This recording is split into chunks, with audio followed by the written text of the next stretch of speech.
Element 12 of the question bank for the New Zealand Amateur Radio Examination is a bit of an unusual one, a bit of an orphan. It's called device recognition, which is, suffice to say, if I was rearranging things, I'd probably leave this one out, but nothing's perfect. Device recognition, it makes it sound like those sort of, World War II movies where someone's stuck in the middle of an island in the Pacific or something, and they've got on the wall a chart of, Japanese enemy aircraft sort of silhouettes, aircraft recognition. But I digress.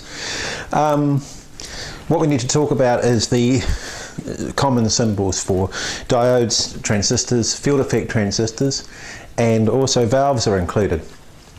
What I wanted to do though is, because it's a bit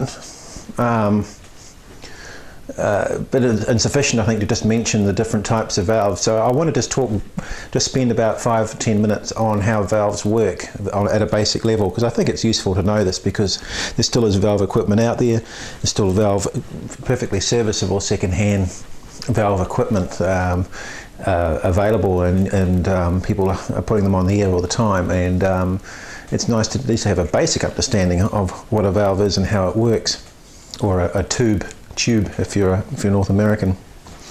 First one under semiconductors is, and when we mean device recognition, I mean the symbol, sorry, is the diode, the semiconductor diode.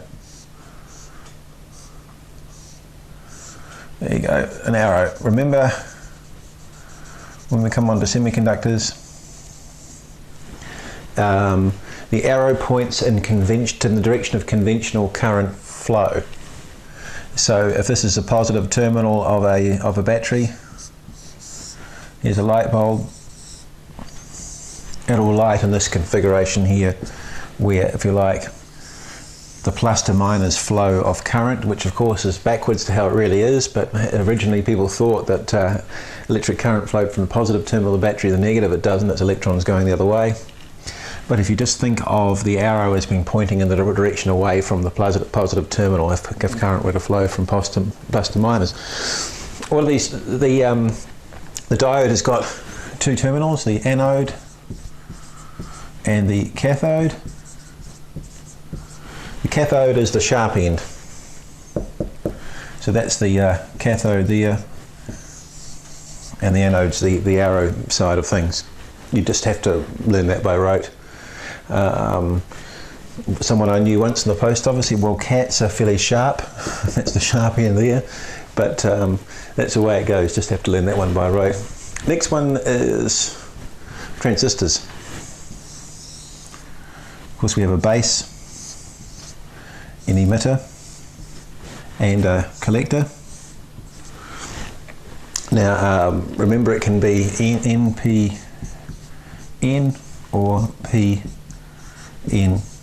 If we just look at PNP first, a PNP, the arrow points towards the base like that. That's a PNP transistor. Just as an aside, PNP transistors always have a negative collector and a positive emitter, and therefore the current flow from positive to negative, so the arrow flows in that direction, just like with a diode. Now the NPN, not surprisingly, is the other way around.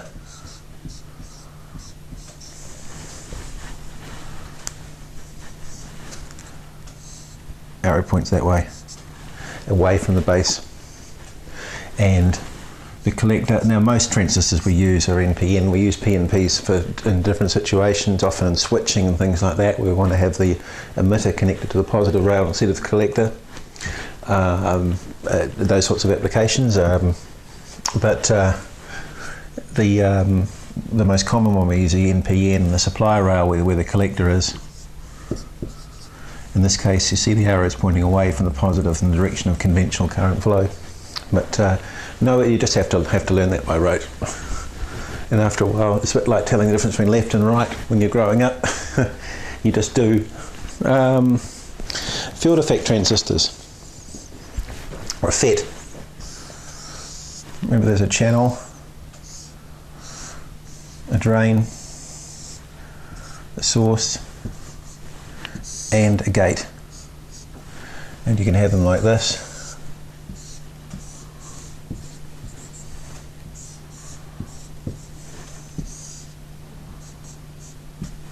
Now the arrow points towards the N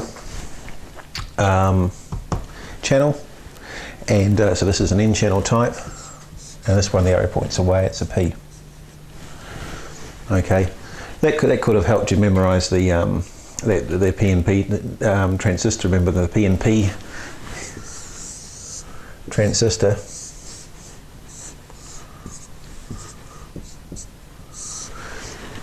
P, N type there, P type there. The arrow points towards the N material.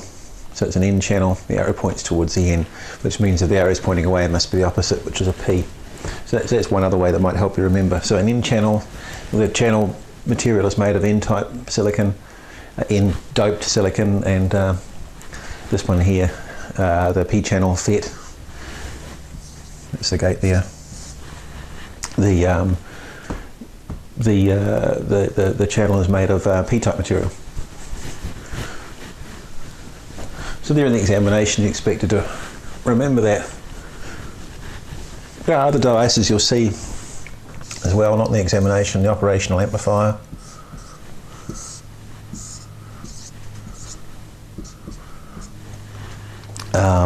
Where an integrated circuitry like this on silicon chips, where that could have 50 transistors in it.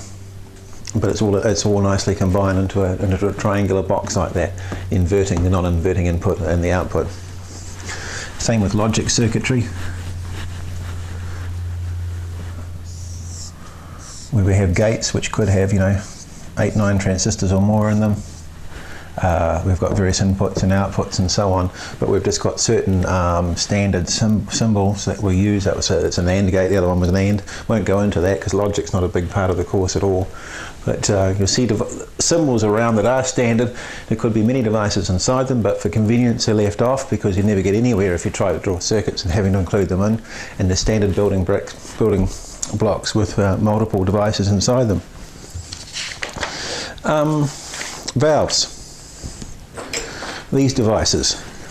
This one's been pulled out of a piece of old equipment. It's a transmitting tetrode, I think it is, a 12JB6. Something older Drake equipment, I think, would have used a couple of these in the output to produce about 50 watts each, produced 100 watts total. So just a quick bit on valves. I think it's just for interest. When researchers back in the early days of light bulbs, when sort of a light bulb would look a bit like this, a glass envelope, a vacuum, a filament inside glowing white hot. There's some early experimenters like the likes of Fleming in the States decided to just see what would happen if they put a plate of metal inside here and brought the connection out there, and just to see what would happen if a battery was connected between there and the filaments. This filament, of course, would go after its own battery supply to make it light up. And it turned out what happens is when you heat up a filament like this in a valve, it gets hot, red hot, white hot. The free electrons in the metal are actually able to leave the metal, and as long as you've got a vacuum in there, they can just hang around the filament conductor inside the vacuum and just get this cloud of electrons, and it's called the space charge. And they're able to move away if you set the conditions up right. And if you actually put a plate of metal in there, and it actually has the name anode,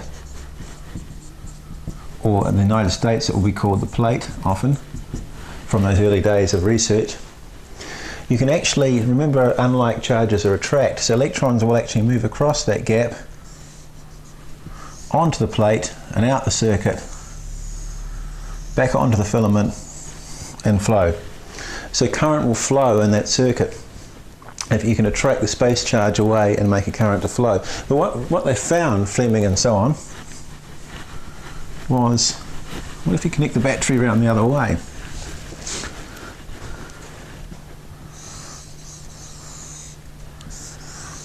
Here's the plate or the anode, and connect the negative terminal onto there. Of course, I would have used a meter in there to measure it. They found that no electrons were attracted to the plate, and no current flowed. Don't forget too, this is before, I think this is before the electron was actually discovered. It's an interesting concept. But so then they discover this unique ability of a light bulb with a plate in there that can rectify that current will flow one way and not the other, and that was put to use. Probably the earliest application was in radio for detection, for demodulating AM signals to get sound out. This system worked a lot better than the cat's whisker chunk of lead oxides and lead sulfides with a little metal wire onto it, which was used for rectification before that. The original crystal set, a crystal of lead, that this tube or valve system worked. And this is what we call the diode valve. Diode because it's got di for two elements, the filament there and the anode or the plate. And this was later refined into the more modern type of valve that was used, where the filament was sort of up the inside, and what is most commonly done is a cylinder or a tube is put around that. The filament has got an insulated coating on it, and there's a metal cylinder put over that, and then around the outside again, won't colour it in for clarity, there's another cylinder which is the anode. So here's the plate or the anode.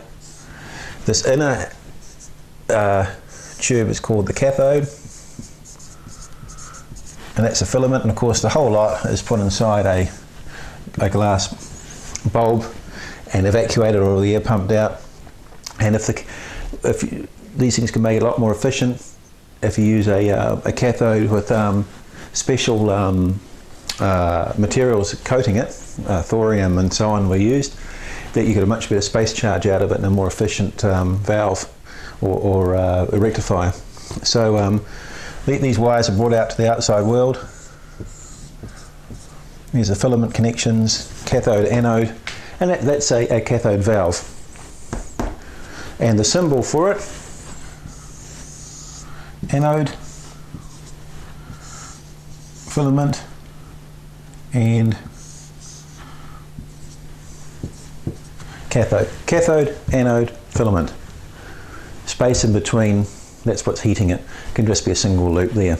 Simplest valve, cathode valve. Sometimes the anode connection is brought out through the top, through that top connection there, just to get out of the way of the rest of the works. Some receiving valves, the grid, which we'll come on to in a minute, was brought out the top.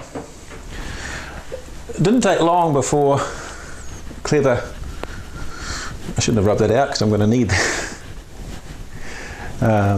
Let's just leave the filament off for clarity now. People, being the experimenters that we are, thought, well, what will happen if we put a bit of a grid of wire inside there? Which is exactly what they did. Put a spiral of wire, and brought the connection out there. I'll leave the filament off, there's the anode. And soon found that if you altered the voltage on this grid here, especially if you made it more negative, you could control the current flow. So if you connected your battery between the anode and the cathode and had current flowing, and if you varied the voltage on the grid, especially made it more negative, you could repel some electrons back, so they'd be less inclined to find their way through to the anode. And if you make it quite negative, you can actually cut the valve off and it won't conduct. As you bring the grid up more back towards zero, the valve would turn on. So it had this it quickly became apparent that when you put this third element in there called the grid and change the voltage on there, you could actually alter the current flow quite dramatically through the valve, and then you had amplification. So just a small voltage change on here could make quite a big change in current flow. And that was the triode valve, tri for 3. And here's the symbol, cathode. I'll leave the filament off. Anode, grid. You can see it's a nice, beautiful diagrammatic representation of how it really is, unlike transistors. They're really easier, actually valves are a lot easier to understand how they operate than transistors. They've got their own peculiarities and so on in design and application, but they're much more straightforward way of understanding how they go, what makes them go. So here we see the cathode, the electron stream goes from here to the anode and has to pass through the grid on the way, and changing the voltage on this will change the current flow, and you can get amplification. A small change in grid current can make a large change in anode current, grid voltage, sorry. That's the triode. Just one problem with the triode is that the proximity, the capacitance effect between the anode and the grid acted like a capacitor, if you like, and that could have significant implications with amplification. It could make it unstable, and high gain radio frequency amplifiers and receivers and things like that, the thing might want to try and take off and oscillate and so on. It could also reduce its gain. So researchers soon found that if you put yet another grid further out, okay, here's a symbol, and if you connected this grid to ground through a capacitor, and you could make this grid make it positive as well through a resistor, just to help make sure it doesn't repel electrons back and upset the operation of the valve. But suffice to say, if you could electrically, as far as AC signals went, connect this thing to ground by a suitable sized capacitor here, what that effectively did was made this look like, as far as signals went, an earthed mesh in there, and it screened the grid from the anode. The grid no longer becomes aware that the anode's there and vice versa, so you don't get interaction problems, and that's called the screen grid. Okay, and we've now got the tetrode valve, meaning 4 elements. But wait, there's more. But this is a tetrode here, a power tetrode, very 6146s and things like that, and another old TV sweep tube valves that were pushed into service in some radios, some high frequency transmitters are tetrodes, and they found good application in radio frequency amplifiers, and still do. You can still buy brand new transmitting valves, and they're quite popular for very high powered amplifiers. Valves do a good job there, although transistors have really come into their own now, but still amateurs are playing around with a valve. It's generally cheaper and easier to make a high, like 1 to 2 kilowatt amplifier for high frequency, or even 6 meters or 2 meters, using valves. And there's an outfit called Svetlana in the Soviet Union is still making valves today. Just to finish off, still more research showed, and I won't go into the details because the theory escapes me a little bit because I'm a bit rusty on this, and we're not supposed to be doing an in-depth explanation of how valves operate. But one problem that can happen is that electrons hitting the anode can cause, and the anode gets warm while it's operating because it does dissipate a bit of power, but you can get electrons re-emitted back from the anode, and it's a thing called secondary emission, and it can upset the characteristics of the valve. It can bigger up its operation, and one way that was done to fix that, a cunning technique, was to put another fine grid right around the outside of all this, so yet another grid, okay, thus forming a valve with 5 elements. We don't count the filament. 1, 2, 3, 4, 5, called the pentode. So we've got the diode, triode, tetrode, pentode, and the pentode, this grid here is called the suppressor grid, and it's actually connected internally to the anode, the same potential. So what it tends to do is repel, because the anode's anyway, it tends to I won't go into the details of how it operates. No, so it's connected to the cathode internally often. Of course, the cathode's at a negative potential, and the idea was electrons that are getting secondarily emitted up there and upsetting the operation of the valve would just get repelled back on. by the negative potential of the, which is the same as the cathode where they came from. It's not enough to repel electrons that got plenty of energy accelerated towards the anode, the mainstream coming through, but the weak secondarily emitted ones coming off can get repelled back on. That's called the suppressor grid. So we've got the cathode control grid. Sorry, I call it just the grid. It's just the grid if it's in a triode valve, but when it's got other elements, it gets its own name. It's a control grid because it's controlling the valve. It's the main action one. So cathode, control grid, screen grid, suppressor grid to make a pentode. And that's valves. Every home has got a valve in it. It's in your microwave oven. It's called a magnetron. Invented by Mr. Randall and Mr. Boot, Manchester University in the early 1940s, and very quickly put into service in centimetric wave radar. So it was Randall and Boot. And valves still in operation in second-hand, older, high-frequency equipment. Transceivers, and you can still buy them new and high-powered linear amplifiers.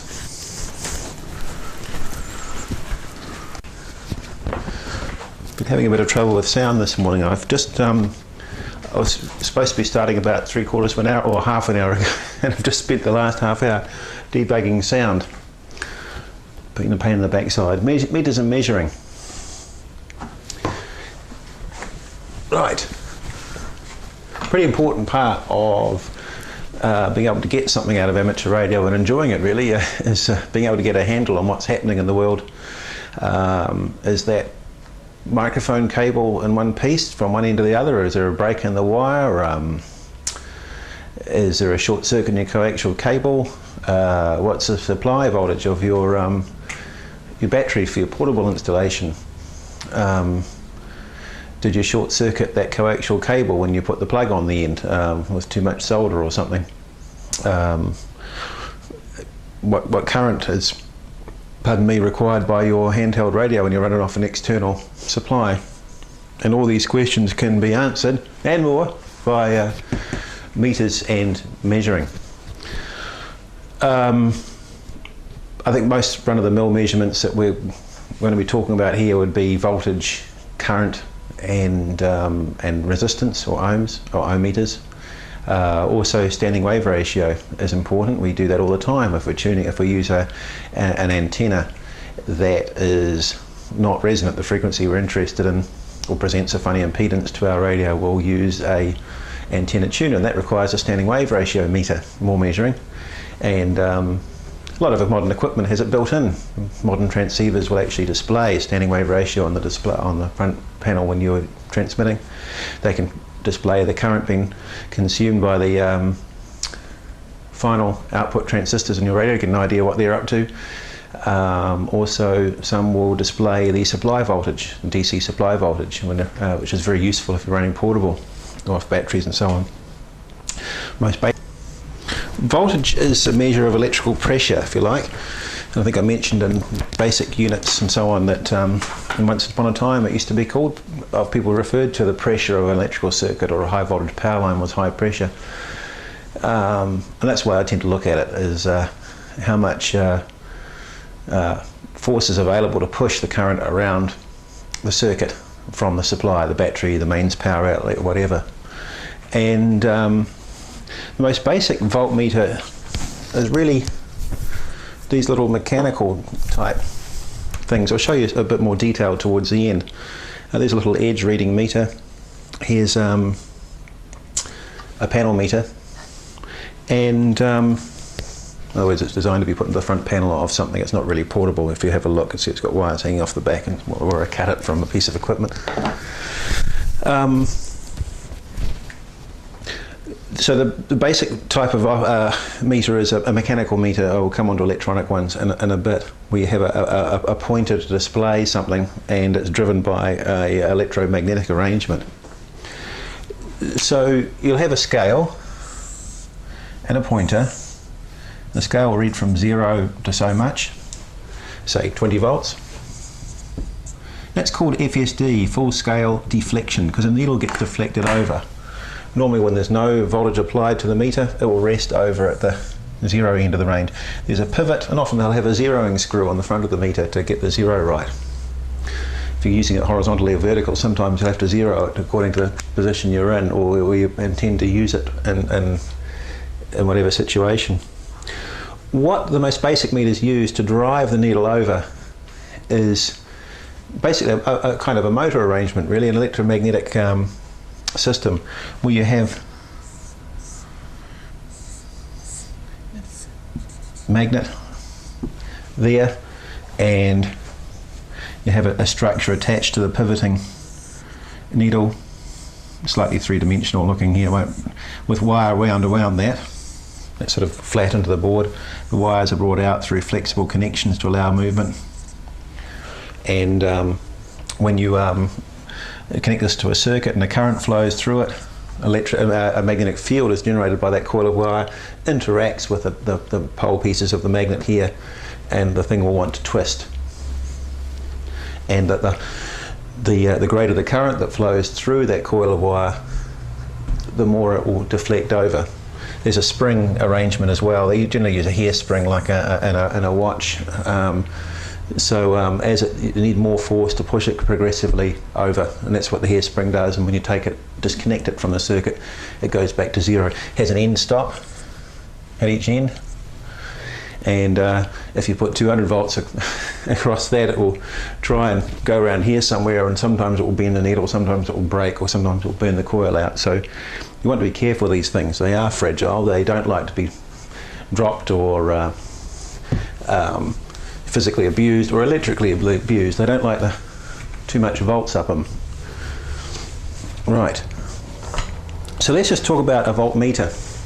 Now, that type of meter I've just drawn you, normally they're very sensitive. The amount of voltage that you want to apply to that meter to make it go all the way across is normally quite a low figure, just in the order of a few hundred millivolts, maybe about 2.2 of a volt for a typical mechanical meter will get the thing deflecting all the way over. And we can draw a symbol of it, V for voltmeter. And we want to connect this to a circuit. Maybe we've got a car battery or a gel battery or something like that we're using in a portable installation. These are terminals of it. And we want to measure the voltage with this. Now obviously if it reads 0.2 of a volts full scale deflection, when we put it onto a 12 volt meter it's going to go up and smoke and suffer damage and so on. It'll be game over. And that's not much good. So what we effectively do is we do it, we put a resistor. So when you buy a meter off Dick Smith or JCar or something like that,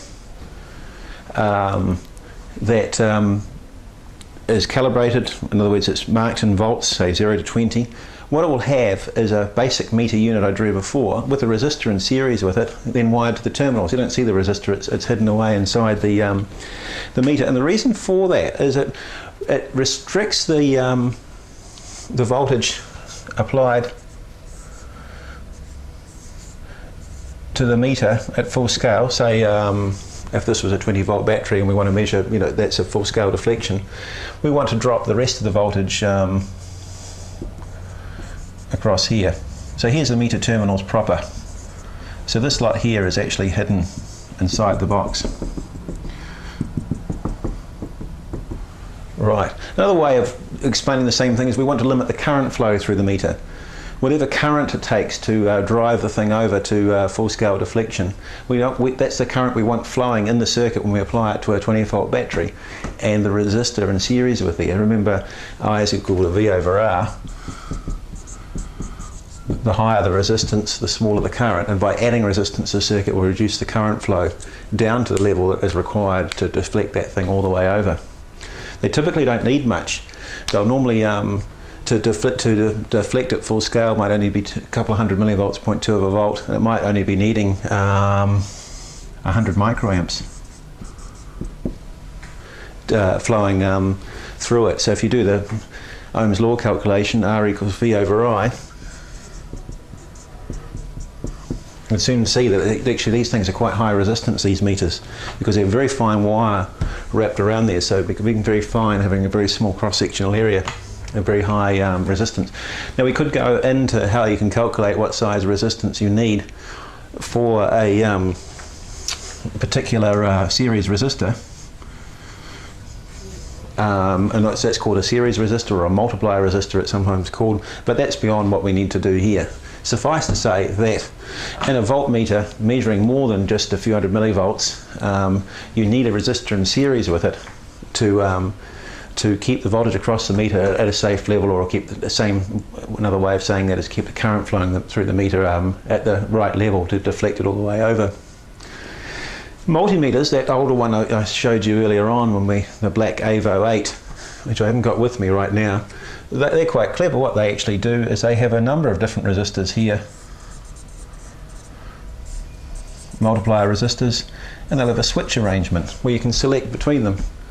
So a very small resistance, or even directly connected to the meter for very small voltages, right up to very, very high series values of resistance for very high voltages. And the meter will just be calibrated accordingly. You'll just look for the appropriate range. There'll be a number of ranges on the meter, and you just look at what range you've selected, and then you look for that range on the meter and work off that one. So that's a voltmeter. That's how they're made up. A very sensitive meter which is made into a real-world practical device by putting a resistor in series with it. Now, what's the ideal properties of a voltmeter? So here we've got our... Sorry, I'm having a few pen problems today. So there we go. Here we go. I knew there was something on my shopping list. Get a better pen. So here's our radio. Here's the supply leads to it. We want to measure. Here's our voltmeter with the series resistor dropped. It's all built in, so we don't need to